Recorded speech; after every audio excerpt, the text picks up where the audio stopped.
Alright everyone, this will be another one. Warning to politicians. I am running for president in 2024, and this will be part 23, I believe. Anyhow, thinking about some things that I started to talk about, like how our labor laws are antiquated. There's a lot of us who don't mind working more than 40 hours a week to better ourselves, our financial future, or better things for our families. But our laws are antiquated. I believe anything over 8 in a day, if you're on that 40-hour pay scale, should be overtime and time and a half. And I also believe, in yearly minimal cost of living increases figured into the minimum wage. And I mean minimal, each state maybe go higher than the federal if they want, and or companies can offer more. I also believe no matter what pay scale you're on, that you should accumulate some sick days. And I also think we need to look at what people get paid, workman's comp, and things like that, and also maybe put terms on that kind of stuff too, because it's not really fair. You're working at a job for a certain amount of time, and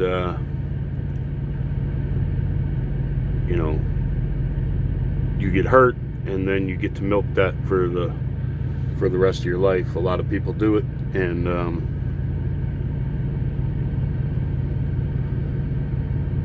it's the same thing, I think, with medical malpractice. There's a lot of that's kind of ridiculous. Maybe you ought to cap that for certain types of malpractice or something, at $1 million or, whatever. We'll have to look into all of those types of things that cost all of us in the long run. But anyhow, so I believe we should have these different pay scales, and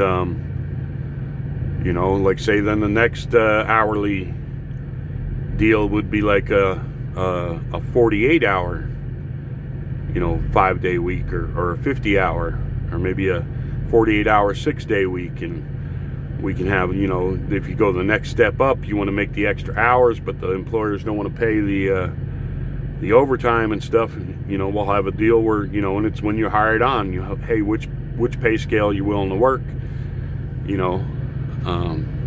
and you work it out at the time you're hired.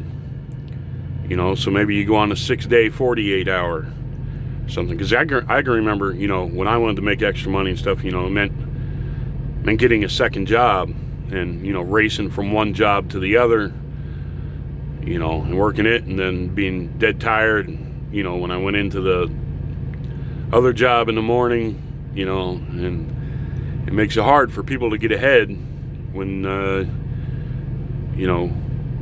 you have to do stuff like that. So it'll be a voluntary thing, and then you can have, for salary stuff, or you can even have, if you're willing to work 60 hours a week for one employer, so like minimum wage for the 40-hour week, say it's 13 or 15 bucks, whatever it is. And then the one for the next bracket up, maybe you bump that to 14 bucks or 16 bucks, and the next one goes to 17 bucks. So they're getting an employee, not having to hire so many other people, saves them, you make more, and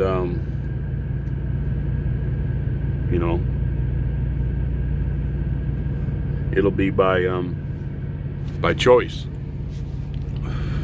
So I think we need to look at all these things, because a lot of things are, they're old. And we'll sit down with labor parties and stuff like that, and different groups who might oppose something like that or whatever, or have some ideas. But I think definitely we need to give people more choice and more opportunity to get ahead. And like I said, make it to where there's not so many hoops to jump through in life. You know, like if you want to make more money, you got to work 2 jobs and, you know, run halfway across town or whatever in between the two. Anyone who's ever done stuff like that and run themselves ragged like that knows what I'm talking about. So then the other thing I want to talk about is perceptions too. And like I said, it might not matter. It doesn't matter what George Floyd's record was within the trial of the cop, because whatever George Floyd's record was doesn't matter, and that the cop was clearly in the wrong. However, before you make this guy a martyr for civil rights and demonize anyone who doesn't, I think that's where you should bring his record in. And I'm going to bring something up here, and you're going to have to maybe find a Buddhist monk or something when I get done with this to maybe see. But anyway, whether it's been yourself or somebody in your family or friends or something who was doing something they shouldn't have been, and then something happens, and well, he got what he deserved. You know, we can all probably relate to that. Now, it doesn't mean George Floyd necessarily deserved to die like that. However, there is, according to some religious beliefs, karma, and I believe you can even find that in the Gospels. You will reap what you sow. And in the Quran, it says some people are admonished or dealt with for their sins in this life, and others don't get it until after they pass away. That's why you see a lot of people who you might think are really lousy and getting away with all kinds of stuff. Well, they're not, because in the end they will face the music. However, it doesn't necessarily mean George Floyd's got what he deserved for the things he did. Maybe the cop is guilty of both of them could have been guilty of a bunch of stuff, and you know, this is 2 birds with 1 stone, so to speak, because of the things we do know George Floyd did. We don't necessarily know everything he did or didn't do, and with looking at the things he did, it is conceivable, possible, that maybe he had killed somebody and just never been caught for it. So in that respect, you know, there's things that go on that we don't have a clue about, we don't know about, God knows about. Now, I'm not trying to say, oh, he got what he deserved for the life he lived, but then again, I can't say he didn't. I don't know, you don't know. And like I said, this could be 2 birds with 1 stone. Maybe the cop's gonna get his just desserts for things he never got caught for either. You know, the thing is, when we go forward from this point, can we bring any good out of it? Can we make sure our police are trained to know that they are not judge, jury, and executioner, and that they have to be careful of some things they do? Can we use more technology to avoid these situations? And if somebody is going to get what they deserve, they'll get it through the court system and the prison system. You know, so can we get better police training and stuff, better technology? Can we start to have an attitude in this country that criminals are going to know we're not going to put up with them, and maybe that'll deter them from doing what they're doing? Candace Owens, you know, made some points about the differences between races and how we perceive you know, criminals within our families or within our communities. And to some extent she's right, but then also because there's a large amount of African Americans in this country who don't have pity or celebrate criminal lifestyles. And in her thing, she pointed out that there is a percentage that at the drop of a hat, they're more than willing to go out and take up for somebody who was not necessarily a person of the greatest character. And you have that in the white community too, but not to that extent. Like I said, growing up, somebody would always, well, did you hear about so-and-so or whatever? Well, that SOB got what he deserved. And it's the same thing with like working and stuff. My experience anyway, blue collar, lower rungs on the economic ladder and stuff growing up and everything, it was like if your family saw you sitting on your ass too much, or even your friends, you're sitting out on the stoop too much, what are you going to be, a bum? And we don't use terms like that no more. You're economically disadvantaged. And I never had anybody come up and ask me, what are you going to be, economically disadvantaged the rest of your life? As an uncle or friend or whatever, what are you going to be, a bum? And a lot of politicians talk about, they know what it's like to work and this and that. But then there's a lot of them who are well-to-do, and there's nothing wrong with that, who, more or less didn't get summer jobs or drop out of school to work or anything like that because they had to. They got those jobs because dad said, hey, go bag groceries for the summer or something. And whether they kept the job or didn't really matter. They were still going to get whatever they wanted and asked for from their parents. Still going to get that Camaro for their 16th birthday or for graduation, which I said before, that's fine. I got no problem with people who have made it and, are well-to-do. I got no problem with that at all. I've worked for several families that were well-to-do and stuff, and they were nice people. I never looked at them and said, man, that son of a bitch doesn't deserve that money, or anything like that. They were all families who worked their asses off. Some of them were immigrant. Worked for 25, 30 years building what they had so they could give better to their kids, and you can't find fault with that. There's a lot of people that do these days, but anyhow, the gist of it is perceptions and stuff, and so like she was trying to make, Candace Owens was trying to make, was in other ethnic groups, no, to the extreme that you see in the African American community, you don't see people coming out sticking up for criminals.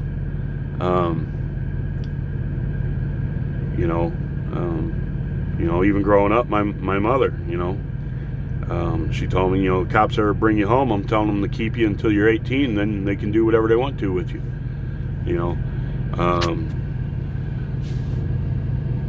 If I didn't want the El Cheapo Converse or store brand sneakers and wanted Nikes or Adidas or whatever, growing up, I was, you want something, you got to work for it. If I want a bicycle and the one, she was willing to pay for or whatever wasn't good enough for me, I had to work. And, I can remember plenty of times saying, yeah, but I want, and she'd say, well, want in one hand and what in the other, and see which one fills up first, stuff. And, you get to a certain age, a good parent's going to start teaching you or making it evident to you, you're going to have to stand on your own two legs. You're going to have to leave the nest, be able to take care of yourself. And she definitely did that. She worked her butt off, to take care of her kids and everything. But there's a certain point, at a certain age, you got the message loud and clear. It's sink or swim. You're not always going to have mom to run back to, and she point blank tell you, mom's getting tired. You're going to have to do a lot of this stuff on your own. I mean, it was even like, stuff, hey mom, can I get a sandwich or something? She'd be like, you know where the kitchen is. Your legs ain't broke. Just stuff like that, And when I worked, it was for my pocket money, and I wish I would have saved and been smarter with a lot of that money I made when I was younger. What was minimum wage back then? 2 something, 3 something maybe at the most. When I was like, 15, 16. Wasn't much. Cost of living wasn't as high, but compared to now, the ratios and stuff, I'm not sure. I think when I got out of restaurants, if you had just a basic cook's job or something, you'd be lucky if you were making $7.50, unless you were in a state like California or New York or something, but like the right to work states and southern states and everything, I think you'd have been lucky to have been making $7.50 an hour. Maybe California or something, you might have been making 9 or 10, and now the average pay is up there around 15, 16 bucks an hour, I believe. So just from people I've talked to at truck stops and stuff, but anyhow, we need to look at these things, pay scales and stuff, and attitudes, and like I said, there are beliefs that there's such a thing as karma in all religious texts, pretty much, and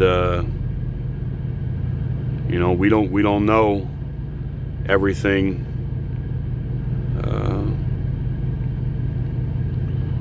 that people do, and you got to wonder, is he just getting what he deserved?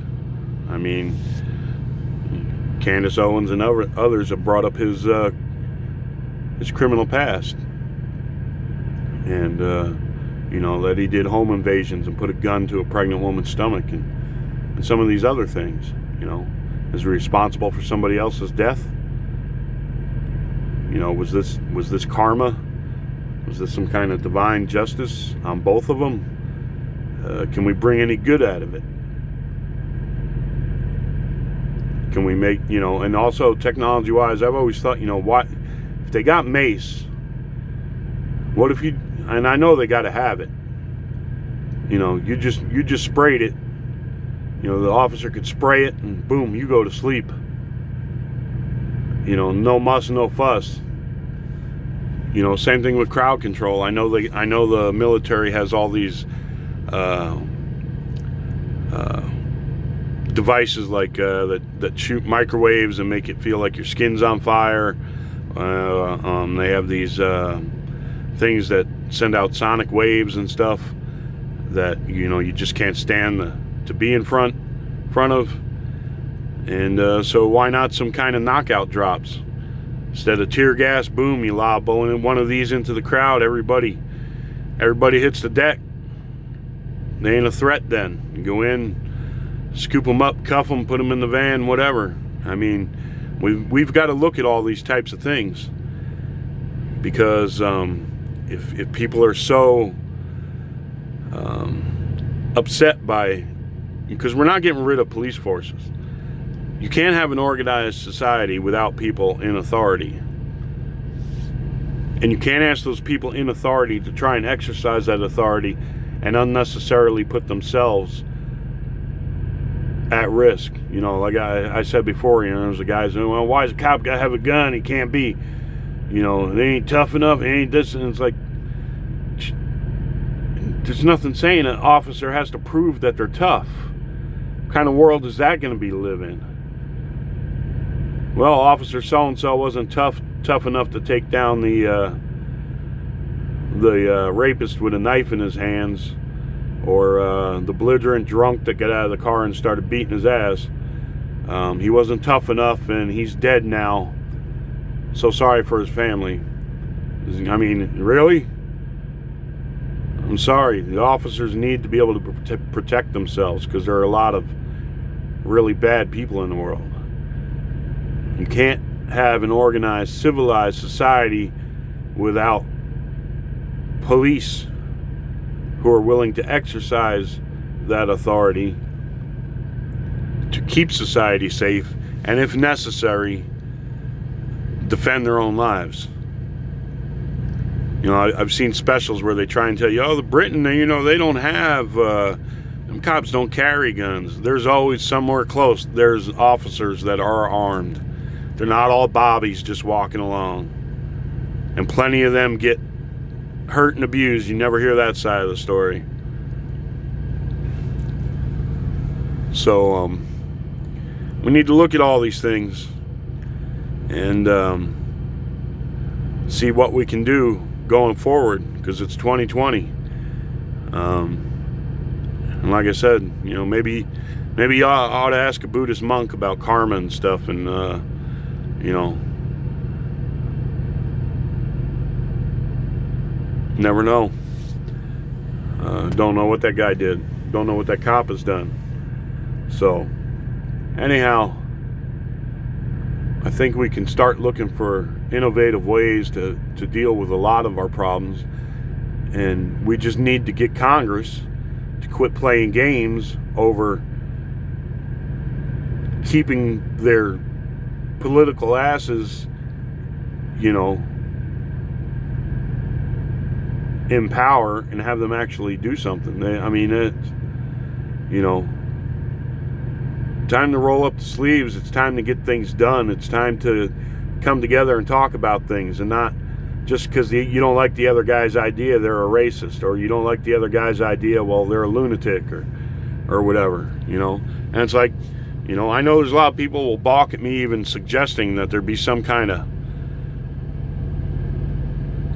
laws, changes made to gun ownership and stuff and everything. But, you know, I'm not saying law-abiding citizens shouldn't be able to own guns. I'm just saying maybe those guns in the future, and we'll do like a buyback plan for older guns or whatever, or we'll just, you know, wait a while. Eventually, you know, all the older stuff will fade away, or only the criminals will end up with the older stuff that don't have chips in it. And like I said, we just up the ante. You commit a crime with a gun, more penalty. You commit a crime with a gun that doesn't have a chip, more penalty. I'm not saying we should stop people from owning guns. I'm saying it's not unreasonable, because it is for the citizens of this nation to prove that you are a citizen of this nation, and that there could be a chip in it. That doesn't keep you from owning a gun. It's just a serial. All guns have serial numbers anyway. It's just an electronic serial number, and it's never going to be looked at unless there's a crime and that shows up on a scanner or something. You know, except if you live in those states who have ordinances where or laws where you have to register. Well, that's something you have to work on within your state. So, but we need to look at a lot of these things and maybe come at them from different angles and say, look, we have to start being reasonable about some things, and understand, you know, if at times God has told prophets that they could go and change parts of the laws and stuff as humanity developed, and make exceptions to the laws that he has sent down, then we can't be a bunch of fools and say, well, we're not going to budge on this document that was written by men. You know, I believe in the Constitution, Declaration of Independence, a lot of good things. I believe they were all wise men, and part of their wisdom was making it to where it could be amended, and understanding that life is a progress. There's changes and things that have to be dealt with, things that you can't see coming, and the government's going to have to be able to deal with those things. So, and that's like, I mean, you know, you look at voter registration, people reluctant to do anything to ensure, you know, there's no hanky-panky going on with our elections, and people voting who shouldn't be voting or voting more times and all that. They have the same attitude as the people on the right with the gun laws. We're not budging. We're not budging. We're not budging. It'll just keep going on. Keep going on. Politicians will make promises. It'll keep going on. Nothing will get done. They'll spend a bunch of money. They'll flap their gums. You know, contribute to global warming because they're all flapping their gums so much. So it's time. We got to start looking for answers. You gotta think outside the box sometimes too. So, all right, those are my ideas, thoughts. Like I said, you like them, whatever. You want to write me in when it comes time. You know, when it's I don't know when the earliest is you can file the paperwork, but I'll file to be, you know, officially a candidate for the United States presidency. And if we do anything, maybe we can make a big enough noise to make the politicians sit up and take note, because, you know, I don't want anybody's money. I don't want any lobbyists or special interest money. I don't want any campaign funds. This is all strictly on YouTube. And if it's a success, it's a, you know, if we get in there, we get in there. If we don't, we don't. But if we can make them move on a lot of these issues, like I said, don't have to wait till if I were to become president, or for the election to become issues, they can start working on this stuff right now. Anyone else out there who wants to try and run a campaign like this, strictly YouTube, no banquets, no fundraisers, no, you know, galas, you know, whatever, man or woman, have at it. You're more well spoken than me, you're better educated than me, you're better looking, because that has a lot to do with it too. Whatever it is, you think you can make a better run, have at it. I just want to move forward. I want things to change. I want Kit the cop car. I want truth in news media. I want all the name calling to stop. I want the perception of the African American community to stop, that says, you know, we're all a bunch of racists, and that the police are the enemy, and all these other types of things. So there's a lot for us to work on in the future, but the two parties doing the way they do, nothing ever gets done. Nothing ever gets done. Maybe if we can get out there and make a big enough noise, they'll take note. They'll have to start doing stuff, because then they're going to realize, hey, if somebody can get elected for president that way, you know, their House and their Senate seats aren't so secure either. They're going to have to have some job performance to stay in office. All right, I'll leave it at that. Wish you all the best. I got to get out of here and go make some money. So God bless. Be safe out there. Adios.